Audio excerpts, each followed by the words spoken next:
So guys, my random little Suzuki Swift buy is already starting to cause issues. So, story is, I had a message come through on my phone, on my mobile phone, which I've never had before, my beat up mobile phone, just to prove it exists.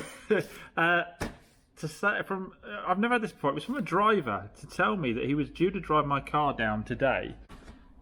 So what happened was I had a text on my mobile, which I've never had before, from the driver from BCA saying that he was going to be dropping the vehicle down to me. Well, today he was due to drop it down to me. And he was driving it down, and they always transport my vehicles, which is strange straight away. And he said he was driving it down, due to bring it down to me today, like I said. But he wanted to know, had the advisories on the last MOT been done? So, for example, the brakes and that seat that wasn't sitting in place. You know, the driver's seat said it was, it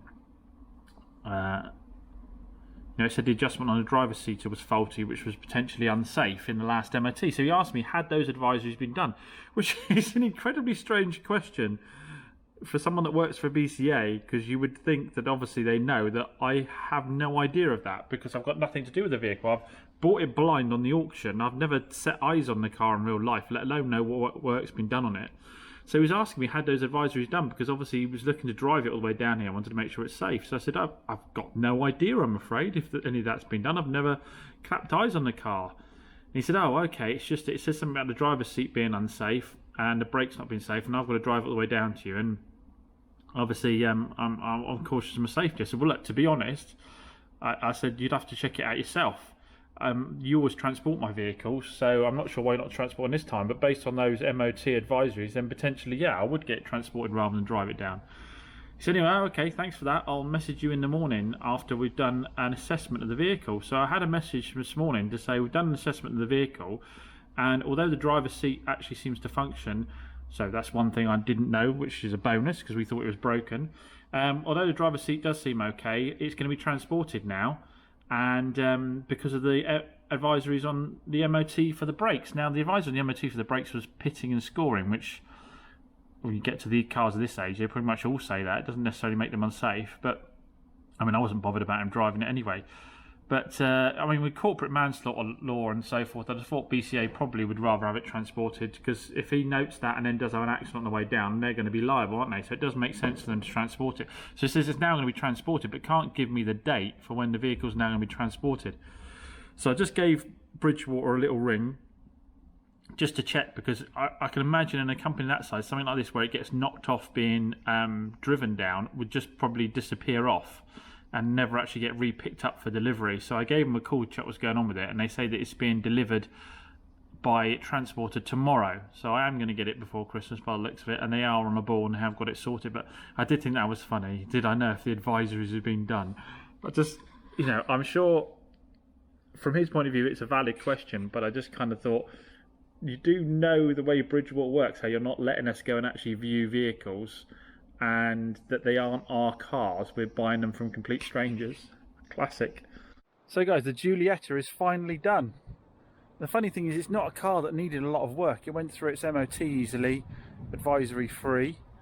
Bodywork wise was good, apart from that door which I swapped out.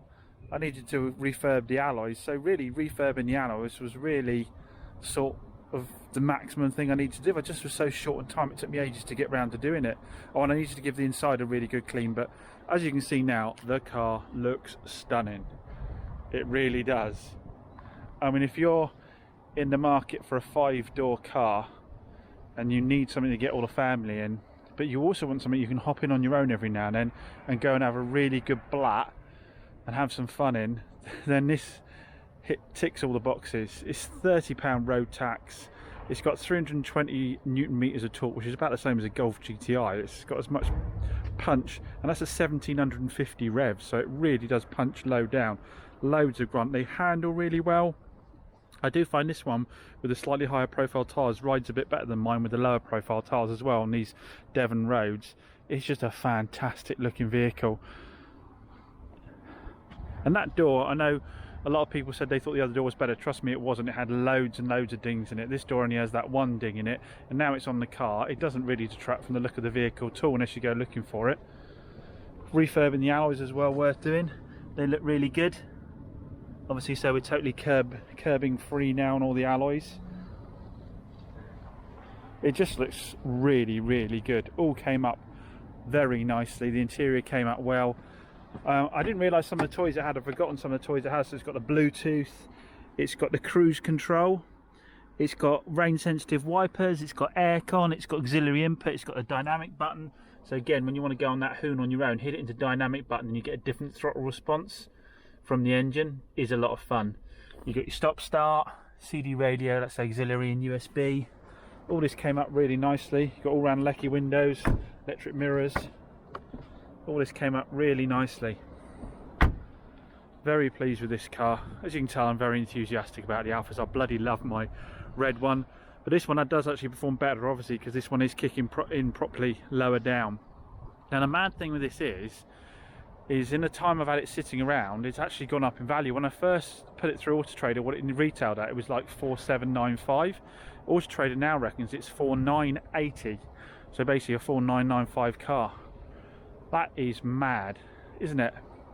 Now, what it does afford me is, you might say I could put that money in my pocket, but I think what I'd rather do with it is put it in the car. So when someone buys it, if they give me the asking price, I'll put it at the higher asking price. But if they give me the asking price, I'll book it in with Stuart, and they can have a full cam belt. Because I'm not quite sure when the cam belt was done. There's 54,000 miles. They can have a full cam belt oil and oil filter service, and we'll give them a 6-month warranty on it. So they really can be ultra confident in the motor they've got. But yeah, all round fantastic looking car. Came out really nicely. As I said, this is a good buy from my chap down Exeter. Thanks for him to give me a shout out to it. And yeah, 2 owner, 54,000 miles. It's just a really nice car. Yeah, if you are in the lookout for a new family runabout, but you like to get out and have a bit of a drive yourself every now and then, go try one of these. Or preferably come and try mine. But only if you're serious about buying it, of course. Right, I'm looking at speed sensors for little Kias, because I've just had a phone call from the customer that had the white Kia Picanto. Took it all the way back down to Tavistock. He said that the ABS light is intermittently coming on, so it looks like he might have a problem. I just told him to take it to a local garage, get it checked out. If it's under 100 quid, just go ahead and get it done, and I'll try and claim it back from warranty wise. If they want any more than that, let me know, because I want to know what the actual problem is if they're trying to charge them more than that. But I can't imagine, if it's intermittent, it's got to be something like a faulty plug or something, I would have thought, or damp got in there. So fingers crossed.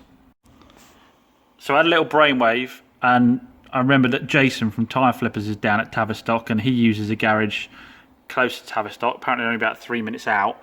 So I've got hold of my customer on Facebook and given them the address for TWS, Tyre and Wheel Services, spoken to them and said this customer might be coming by, and I know that if Jason's using them, I can trust them to, do the customer by the right and only change the right part out. And then, like I say, I'll pick up the bill on it and then try and claim it back from warranty wise. Potentially, I've been hitting them with a lot of claims recently, so if it's not too expensive, I might decide to eat it myself. But yeah, let you know how we get on with that. Customer's super happy because they were moved over from South Africa. They don't know a local garage, so giving them all the information, somewhere to go, keeps them happy. Obviously, I'm not going to tell them to get in a car and bring it all the way back from Tavistock to me. If we can get it sorted down there, we'll get it sorted. So I moved all the cars outside, as we're finally going to get on and paint the floor in the second unit, so that we can then move all the tools over and then make the first unit, well actually the second unit, 3B technically, the showroom. But the Ford KA is supposed to be going out today, first thing this morning, and then this little white Kia Picanto, someone's coming to see that this afternoon. So if these two go, we're pretty short on stock again, so some of the more recent wins are going to be particularly helpful for January. So that's one coat of the floor sealer put down by Mrs. Chops. We've got to put a second down 24 hours later before we can start painting. It's a bit of a pain, but got to do it the right way, make sure it properly lasts. Well, that's it guys, finally one room painted. So 2 coats of sealant, 1 coat of floor paint. The Marlowe's boys gave me some hardener to go with my floor paint, so some 2K hardener. So that's been gone in with the paint, probably about 10% I'd say. They said 10 to 20%, but I'll see how this coat goes off, see how hard it finishes. But coverage was good. You can't see any of the old floor underneath it. At the moment it's got a shine. I don't know if it'll dry off with a shine or not.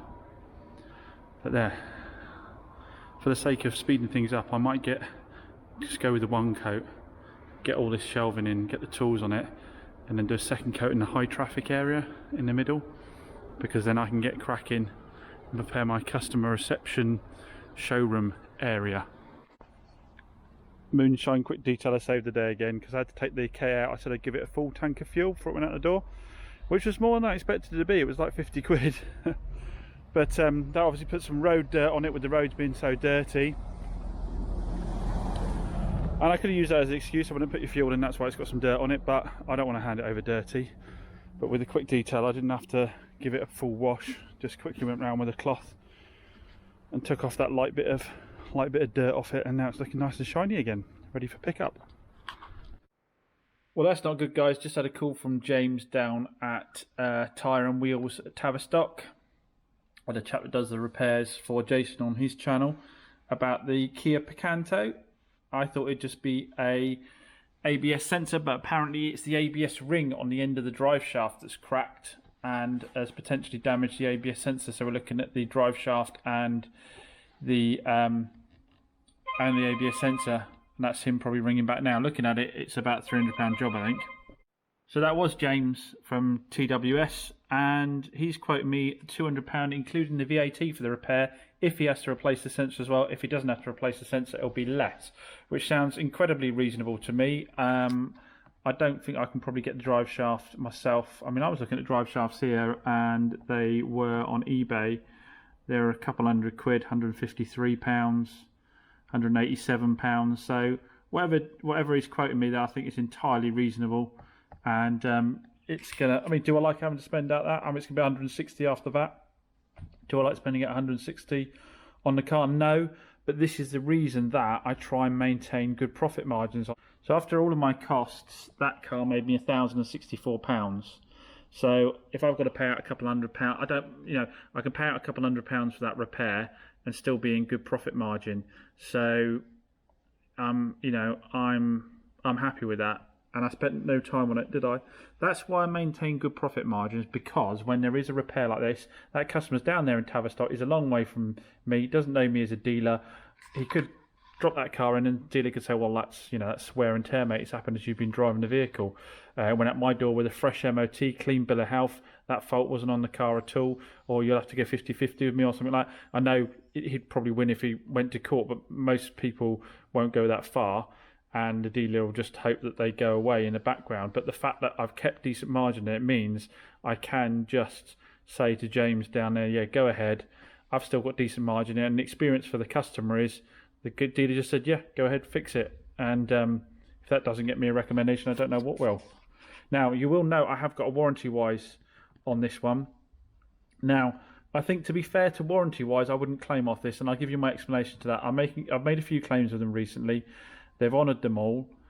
That they've been on cars that have been out for a little while. Now, this has gone out the door and it's happened within a few days. Now, it's past its MOT, so the ABS sensor ring obviously wasn't damaged at MOT, because otherwise it would have failed the MOT because it would have thrown up the ABS light. So this is just unfortunate. This has happened as they've been driving it around. We've had a very cold spell. Whatever has caused it to crack. Maybe the car was sitting around for a long while before. It's caused it to crack. It's only been at the door a few days. I don't think it's fair to hit warranty-wise up on that. That might sound strange, but I kind of want to bank credit with warranty-wise for the bigger stuff, like that ECU on the Zafira. So yeah, proof that was a good deal from James down at the Tyre and Wheels is that Billy, it's great because Billy does my parts, and I just message him on Facebook. It saves me picking up the phone and waiting for the phone to be answered, and I can just send things back and forth real quickly. He's quoted me just £100 plus VAT for the drive shaft.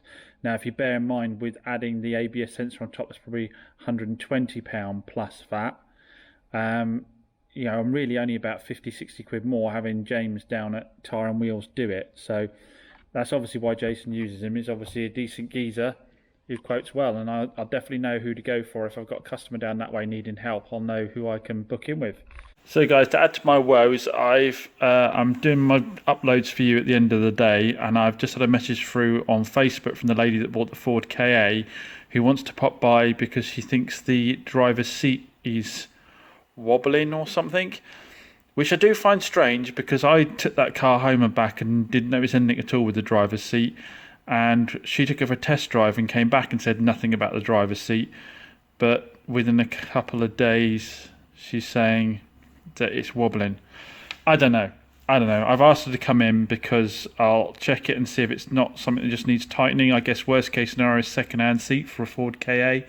If there is a problem with it, won't be the end of the world. But again, you can see how easily within the course of 1 week, what have we got? An ECU,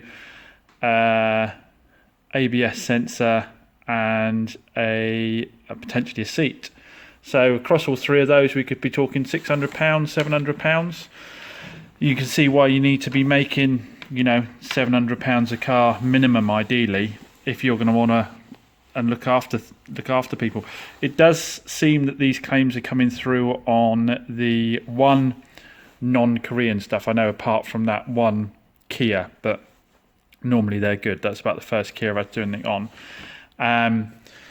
It does seem to be happening on those and the cars that are over 10 years old.